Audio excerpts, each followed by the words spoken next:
तो हमने high court में ये एक पिटिशन फाइल की थी कि भारत में एक नागरिक को, फ्री नागरिक को ये अधिकार है कि उसको जहाँ चाहिए वहाँ वो चिकित्सा ले सकता है और जिस हॉस्पिटल में जिस डॉक्टर्स पे उस पे वो कंफर्टेबल फील करता है वो वहाँ जा सकता है। और ये अपील थी कि हमें यहाँ से जहाँ हम चाहते हैं वहाँ जाने दिया जाए, क्योंकि मैंने कल ही यहाँ लेटर लिख दिया था कि हमें कहीं और जाना है जहाँ हमें पसंद है, पर इन्होंने आज तक उसका मैं रिवर्ट नहीं किया था।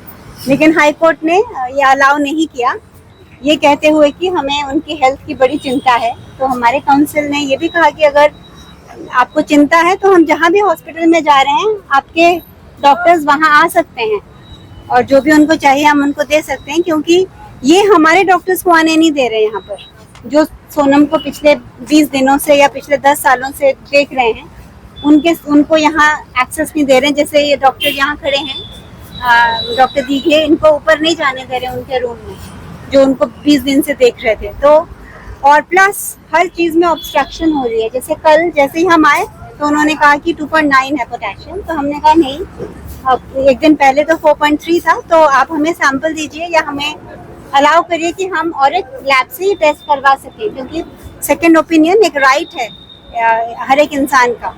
कोई एक हॉस्पिटल नहीं कह सकता यही हमारी रिपोर्ट है और यही हमारी ट्रीटमेंट है, आपको लेनी ही पड़ेगी। हर पेशेंट का ये अधिकार होता है कि वो सेकेंड ओपिनियन ले, थर्ड ओपिनियन ले और उसको क्या ट्रीटमेंट चाहिए वो उस हिसाब से डिसाइड करे।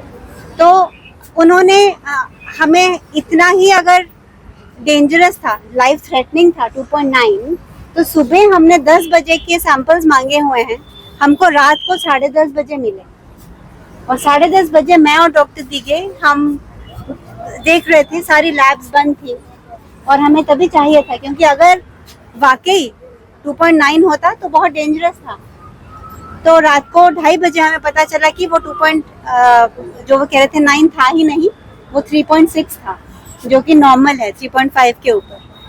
तो पहली बात तो ये है कि ये गवर्नमेंट हमको गुमराह कर रही है कि सोनम की हेल्थ के लिए उनको यहाँ लाया गया, क्योंकि अगर सोनम की हेल्थ के लिए यहाँ लाया जाता गवर्नमेंट को, या तो वो हाई कोर्ट का कोई ऑर्डर लेके आते और डॉक्टर्स आते जो उस दिन सुबह चेकअप करते और फैमिली को और सोनम को कॉन्फिडेंस में लेते हुए उनको लेके आते। लेकिन जिस तरह से पुलिस बिना वर्दी के आई और जिस बेरहमी से उठा के लेके गई, तो ऐसा तो नहीं लगता कि कोई जिसको किसी की हेल्थ की परवाह उसने ऐसा किया हो।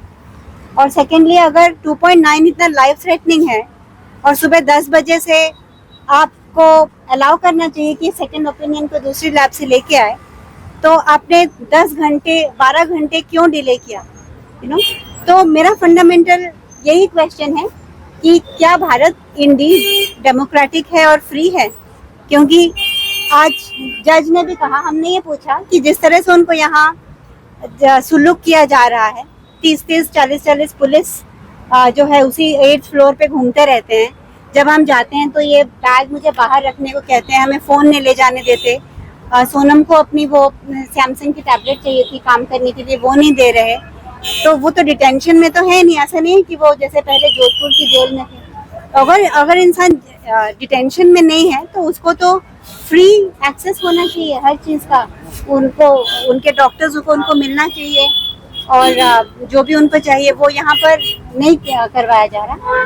तो इसीलिए ये एक लार्जर क्वेश्चन है जो हमको आंसर करना है कि इस देश में क्या किसी नागरिक को ये अधिकार नहीं है कि वो अपनी चिकित्सा खुद निर्धारित करे, किस डॉक्टर के पास उसको चिकित्सा लेनी है, कौन से हॉस्पिटल में लेनी है। और अगर उसको गवर्नमेंट उसमें इंटरवीन करती है तो क्या वो फोर्स यूज करके ही कर सकती है? क्या वो डेमोक्रेटिक वे से नहीं कर सकती, जहाँ टेस्ट हो, ट्रांसपेरेंसी हो, जहाँ कंसेंट हो, फैमिली भी कहे कि हाँ हम आपके साथ हैं। तो बेसिकली यही था। और लेकिन हम कल इसको अपील करेंगे। आज का जो ऑर्डर है वो शाम तक शायद आएगा, तो कल हम डिवीजन बेंच के सामने फिर से इस पे अपील करें। क्या आज आप सोनम सर से मिली है या फिर किसी डॉक्टर से मिली है? डॉक्टर्स ने उनकी हेल्थ के बारे में क्या अपडेट दी है? क्योंकि जब दिखे डॉक्टर उन्हें चेक करते थे हर रोज 8 बजे हमें पता चल जाता था, तो वैसे आज आपको क्या अपडेट? ये आपने बहुत अच्छा क्वेश्चन पूछा कि 20 दिनों तक जब डॉक्टर दिगे और डॉक्टर लांबा उनको रोज चेक करते थे, तो मुझे भी सुबह और शाम को रोज रिपोर्ट्स बाकायदा मिलती थी। पर जब से यहाँ आए हैं हमें रिपोर्ट्स नहीं दी जाती, तो आज हमने वो भी अपील की और वो भी ऑर्डर में आया है कि इमीडिएटली हमें रिपोर्ट्स दी जाएं, ताकि हम अपने डॉक्टर्स के साथ भी सलाह करें और जो हमें सही लगे हम वो चिकित्सा करें। तो इन्हीं लैप्सेस की वजह से हम चाहते थे कि हम ऐसे हॉस्पिटल में जाएं जहां पर हमें ये सब सुविधा हो और चिकित्सा में कोई ऑब्स्ट्रक्शन हो। और मैम आप जब सोनम सर से मिली, सोनम सर कैसे हैं, वो क्या कह रहे हैं, आपकी क्या बात? नहीं, सोनम मैं ये सबको कहना चाहूंगी कि सोनम को जो यहाँ जबरदस्ती ले आया गया, हम सबको पता है कि गवर्नमेंट ने इसलिए लेके आए क्योंकि उनको डर था कि अगर सोनम कल प्रोटेस्ट को लीड करेंगे तो बहुत मात्रा में लोग आएंगे। पर गवर्नमेंट को शायद ये नहीं पता कि सोनम की नहीं आने से उससे दुगना लोग जुड़ेंगे। और मेरी सबसे यही दरख्वास्त है कि हम कल बहुत ही शांतिपूर्वक तरीके से जो मार्च है वो जो हम करने वाले थे वो जारी रखें और सब इसके साथ जुड़े, क्योंकि ये जो एजुकेशन का मुद्दा है ये हमें पता है कि ये फाउंडेशन होती है किसी भी देश की डेवलपमेंट के लिए, या जैसे हम विश्व गुरु बनना चाहते हैं, जो कि हमने पिछले काफ़ी सालों में इसको ये अपॉर्चुनिटी को मिस कर दिया है। कोई भी ऐसी कंट्री नहीं है जहाँ पर एक छोटे बच्चे को उसके बैकग्राउंड के हिसाब से, कोई भी डेवलप्ड कंट्री नहीं है कि उसके बैकग्राउंड के हिसाब से एजुकेशन मिलती हो। अगर हम फिनलैंड और जापान जैसी कंट्रीज देखें तो एटलीस्ट क्लास 8 तक हर एक बच्चे को गवर्नमेंट स्कूल के तहत एक स्टैंडर्ड की एजुकेशन मिलती है जो कि नागरिकता, सिटीजनशिप सिखाती है।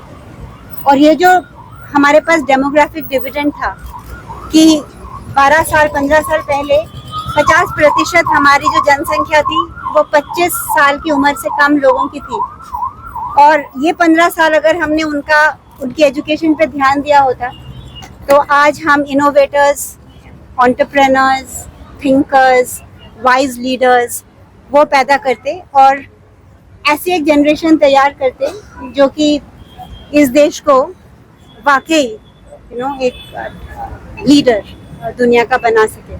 तो ये जो नीट का पेपर का लीक है और ये सब सिम्टम्स हैं, हमें ये एजुकेशन जो सिस्टम है सब कह रहे हैं कि ब्रोकन है और इसको ठीक करने की ज़रूरत है।